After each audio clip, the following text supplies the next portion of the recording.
Let's talk about the drag and drop activity in H5P. Drag and drop is a simple activity type where you can click and drag labels into drop zones. This works sort of like a matching question type.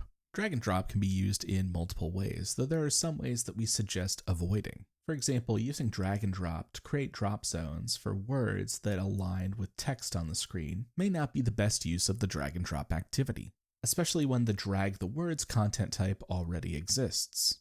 You should also avoid making drag and drop activities that are excessively large or have a large number of responses. This is because the drag the words activity will not scale to fit entirely on screen if it's too large. So if a label needs to be dragged to a drop zone that's off screen, you may have trouble getting it there. It's also worth noting that it's not possible to shuffle the order of responses for each student, so you'll need to pre-shuffle the labels that you add into your drag and drop activity, making it more appropriate for a low-stakes assessment or a quick check for understanding.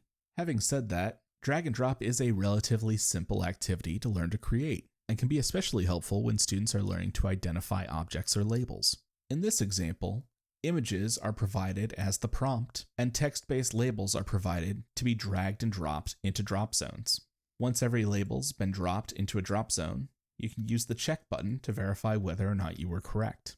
In the example we'll create, we'll flip this idea, where the text is the prompt, and the images are the labels that are dragged into the drop zones.